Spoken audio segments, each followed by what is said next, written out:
வணக்கம் நேர்களே. இன்னைக்கு முக்கியமான செய்திகள் என்னங்கிறத ஷார்ட்டா பார்க்கலாம். First news.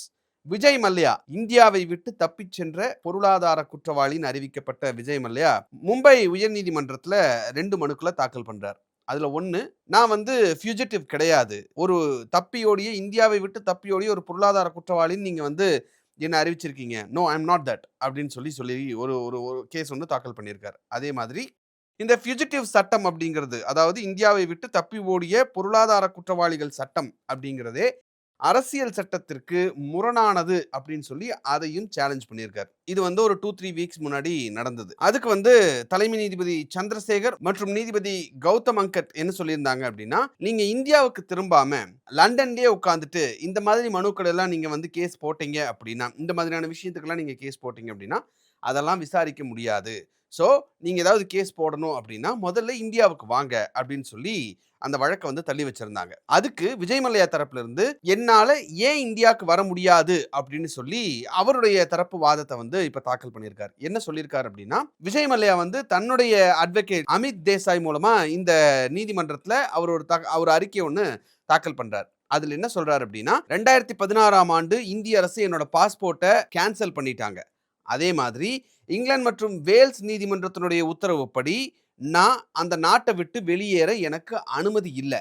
அதனால நீங்களே எனக்கு இங்க கேஸ் போட்டாதான் நீங்க எடுத்து நடத்துவீங்க அப்படின்னு சொன்னாலுமே இப்ப என்னால இந்தியாவுக்கு வர முடியாது. அதே மாதிரி நான் எப்ப இந்தியா வருவேன் அப்படிங்கிறத என்னால துல்லியமா சொல்ல முடியாது அப்படிங்கிறத கோர்ட்ல சொல்லியிருக்காங்க. விஜய் மல்லையா நம்ம எல்லாருக்குமே தெரிஞ்ச விஷயம் தான். கிங்ஃபிஷர் இதுல திவாலாகி அவர் நாட்டை விட்டு ஓடிய ஒருவர். அப்படி இருக்கக்கூடிய சிச்சுவேஷன்ல 2016ஆவது வருஷம் மார்ச் மாதத்துல அவர் இந்தியாவை விட்டு வெளியேறி செல்றாரு. 2019ஆம் ஆண்டு ஜனவரியில அவர் இந்தியாவை விட்டு நாட்டை விட்டு தப்பியோடிய ஒரு பொருளாதார குற்றவாளி அப்படின்னு அறிவிக்கப்படுறாரு. அதை தான் இப்ப அவர் சேலஞ்ச் பண்ணியிருக்காரு. சோ கோர்ட்ஸ் என்ன சொல்றாங்க, நீங்க கேஸ் போடணும்னா இந்தியாவுக்கு வாங்க அப்படின்னு சொல்றதும், விஜய் மல்லையா இப்ப என்னால முடியாது, நான் வர முடியாது அப்படின்னு சொல்றதும் தான் இப்ப இந்த விஷயத்துல நடந்திருக்கக்கூடிய பேசிக்கான அப்டேட்ஸ்.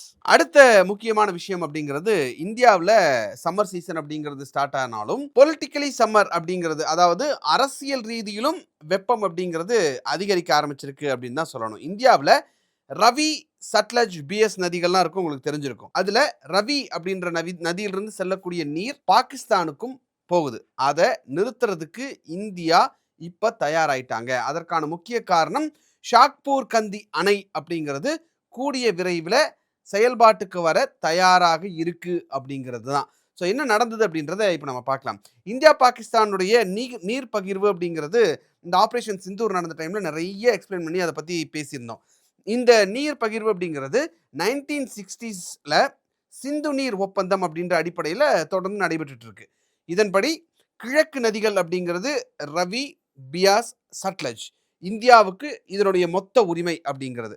மேற்கு நதிகள் அப்படிங்கிறது சிந்து, ஜீலம், ஷெனாப், இது பாகிஸ்தானுக்கு உரிமை. இதுல முக்கியமான விஷயம் என்ன அப்படின்னா, ரவி நதியிலிருந்து வரக்கூடிய நீர் இந்தியாவுக்கு முழுமையா உரிமை உடையது அப்படின்னாலும் பல ஆண்டுகளாகவே ரவி நதியிலிருந்து ஒரு பகுதி நீர் அப்படிங்கிறது பயன்படுத்தப்படாம அது பாகிஸ்தானுக்கு தொடர்ந்து போயிட்டு இருக்கு. ஆனா இப்ப அந்த வீணான நீரை, அதாவது இந்தியா பயன்படுத்த வேண்டிய நீர் பாகிஸ்தானுக்கு போயிட்டு இருந்த நீரை தடுத்து நிறுத்துறதுக்கான அனைத்து வேலைகளும் செய்யப்பட்டு ஒரு அணை அங்க கட்டப்பட்டிருக்கு. அந்த அணையின் பேர் தான் ஷாக்பூர் கந்தி டேம்.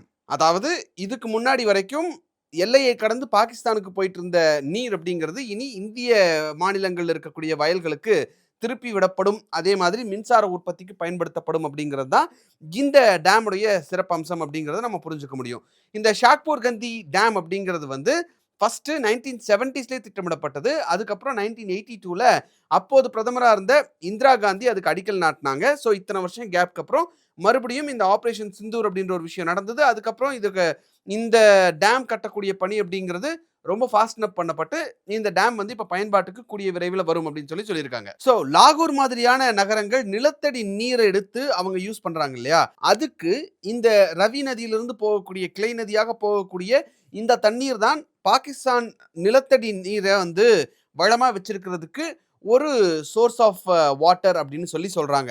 ஸோ இதை கட் பண்ணும்போது ஆட்டோமேட்டிக்கா நிலத்தடி நீர் அப்படிங்கிறது பாகிஸ்தான்ல குறைய ஆரம்பிக்கும் அப்படிங்கிற ஒரு விஷயத்த நிபுணர்கள் தரப்புல இருந்து சொல்றத நம்ம புரிஞ்சுக்க முடியுது. சோ பாகிஸ்தான் அப்படிங்கிறது இந்த நீரோட்டம் குறைஞ்சிருச்சு அப்படின்னா, கேப்டவுன் மாதிரியான ஒரு கடுமையான நீர் நெருக்கடிக்கு உள்ளாகக்கூடிய வாய்ப்புகள் அதிகம் அப்படின்னு சொல்லி சில ஆய்வுகள்லாம் எச்சரிக்கை விடுத்திருக்காங்க. ஏற்கனவே பாகிஸ்தான் வந்து இந்த தண்ணீல கை வச்சீங்கன்னா, அது வந்து நீர் போர், வாட்டர் வார் அப்படின்ற மாதிரியான ஒரு பயமுறுத்தல்லாம் முன்னாடி சொல்லியிருந்தாங்க. இந்த பிரச்சனைய வந்து ஐக்கிய நாடுகள் சபையிலயும் எடுத்துட்டு போய் பேசியிருந்தாங்க. அப்படியெல்லாம் இருக்கக்கூடிய சிச்சுவேஷன்ல, இப்ப இந்த ஷாக்பூர் கந்தி அணை அப்படிங்கிறது நடைமுறைக்கு வரும் பட்சத்தில், ஏற்கனவே ரவி நதியிலிருந்து கிளை நதியா பாகிஸ்தானுக்கு போயிட்டு இருக்கிற தண்ணீர் அப்படிங்கிறது முழுமையா நிறுத்தப்படும். இது பாகிஸ்தான்ல மிகப்பெரிய தாக்கத்தை ஏற்படுத்தும் அப்படிங்கிறதுல எந்த மாற்றமும் இல்ல. ஸோ கோடை காலம் நெருங்கி வந்துட்டு இருக்கக்கூடிய சிச்சுவேஷன்ல இது பாகிஸ்தான்ல ஒரு மிகப்பெரிய தாக்கத்தை ஏற்படுத்தும் அப்படிங்கிறது தான் இப்போதைக்கு வந்திருக்கக்கூடிய மிக முக்கியமான தகவலா இருக்கு. ஸோ இந்த வீடியோ உங்களுக்கு பிடிச்சிருந்தா இந்த வீடியோவை லைக் பண்ணுங்க, ஷேர் பண்ணுங்க, கமெண்ட் பண்ணுங்க, சப்ஸ்கிரைப் பண்ணுங்க. Thank you.